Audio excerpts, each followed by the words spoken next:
can't tell you how many times when I show up, I'll be on a bag like that and the wind blows the wrong direction and the eelgrass just blows in that area. And the only thing that you can really do is what I figured out is throw a crankbait and work it under that eelgrass, or get a trap and just let it sink through the eelgrass and just rip it, get caught. That's the only adjustment I can really make from there. But as far as the depth of the eelgrass, I target 12 to 8. That's for those bigger swim baits. That seems to be like the right depth for me. Any other questions on the video? No? Awesome. All right, next. Okay, go ahead. The cloud cover and that,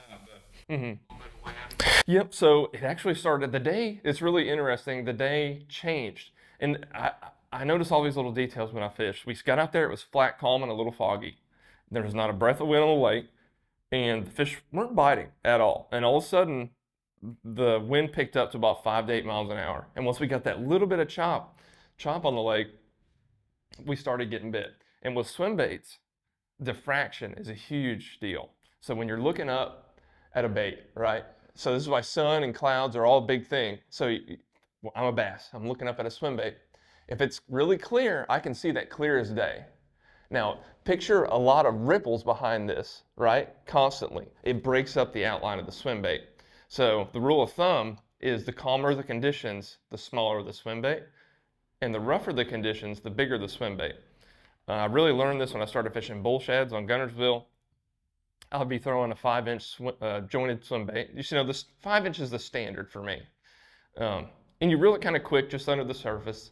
And then I was on a day, had about a foot chop, but the fish were biting decent, and I just wasn't getting the bites I thought I should be because they were active. Then I have like a 6 and a 7. I threw a 6, got a few more bites. I'm like, I don't got anything to lose. Tied on the 8-incher. Started catching 2-pounders left and right on an 8-inch swim bait. The main thing is they could see it. All those waves are breaking up that outline of the bait, and it's just something that they could see up towards the surface. That's why when I throw these baits, it looks really big, but this is actually an average size bait fish on the Tennessee River. And 2-pounders eat this, no problem. But it looks actually, when you throw this bait in like a half a foot chop, this looks like a 5-inch swim bait to them, in my mind. Just by how many smaller bites I actually get with it. What's up? Mainly, it's just, so the baitcaster, it's all in the control and power you have on this size of bait. This is a heavier bait with the plastic, and then you add a 1/2-ounce head. This bait is probably close to 3/4 to an ounce just overall. So you need a rod to handle that. Not to say like if you had a hang up with a baitcaster, you could throw this on a spinning rod. However, I would want to get a beefed up spinning rod, maybe a 4,000 size spool, and go up to like a 7/6 medium heavy. And then I would probably do like a 30-pound braid to a 15-pound leader. It's an option. It's just not ideal. So I want to be the most efficient that I can. And for me, it's a baitcaster. And it kind of goes back to, remember when I had that 2-pounder that was just burning line at me, and I was reeling as fast as I could with the 7-1-1. A lot of spinning rod reels, the fastest you're going to go, unless you get a rocket, I think there's only one that's a 7-1-1. Most of them are going to be like low 6s.